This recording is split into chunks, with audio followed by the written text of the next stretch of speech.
Tangina mga boss, gulo-gulo na to, balagbagan na, rambulan na doon sa Kongreso. Tangina kasi mga congressman to, kayo na nga yung nangungunang gumawa ng gulo at drama dyan sa Kongreso kasi nga gusto nyo yan eh. Tapos ngayon nagkakandalabo-labo na, pabiktim kayo ngayon. Kayo ngayon yung mababait, malilinis. Kayo yung mga honorable dyan sa Kongreso. O sige, isa-isahin natin mga boss.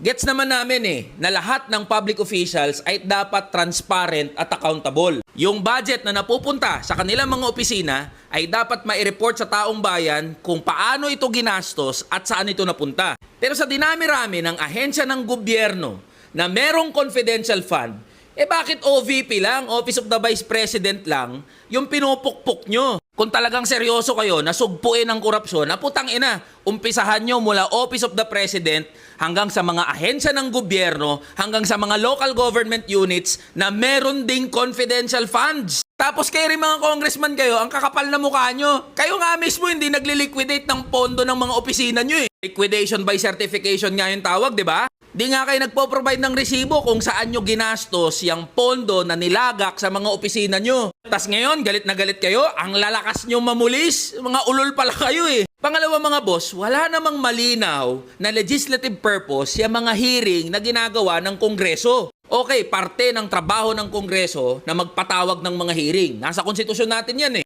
Pero malinaw yan na hearing in aid of legislation. O anong malinaw na legislative purpose ng mga hearing? Walang katapusang hearing na pinagagawa nyo. Minin nyo na kasi na political persecution yan sa mga kalaban ng administrasyon. Ang mas masama, ang pinupuruhan nyo, yung mga maliliit at ordinaryong kawani lang din ng gobyerno. Pagsalungat sa gusto nyo mangyari, pag hindi nyo narinig yung gusto nyong marinig, ipapasight in contempt nyo, ipapakulong nyo, haharasin nyo. Diba ilang beses na nangyari yan sa mga hearing?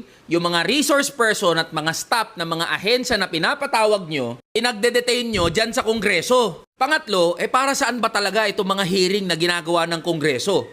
Ano ang goal at objective at ganun na lang ka-invested itong mga congressman na maglunsad ng walang katapusang mga hearing? Alam naman namin, nagibaan to ng mga kampo nyo bilang paghahanda para sa 2025 at 2028 elections. Kaya nga nagmamadali na kayo para mapa-impeach si Sara Duterte. Bakit? Pag napa-impeach si Sara Duterte, may impeach na rin ang korupsyon, matitigil na ang korupsyon. Lahat ng nawawalang pera, mababalik na. Lahat ng confidential funds, maliliquidate na. Magiging maayos at maganda na serbisyo ng gobyerno. Gaganda na ekonomiya ng Pilipinas. Magiging okay na buhay ng mga manggagawa. Pare-pares naggago itong mga congressman na to eh. Kaya mga boss, yung drama ng Kongreso tsaka Senado, wala tayong mapapala dyan. Dehado pa nga tayo eh. Kasi sa halip na pag-usapan, yung iba pang mga mahalagang issue, gaya ng sahod, provincial rate, walang ibang inatupag itong mga congressman natin, kundi magbalagbagan at magrambulan sa Kongreso.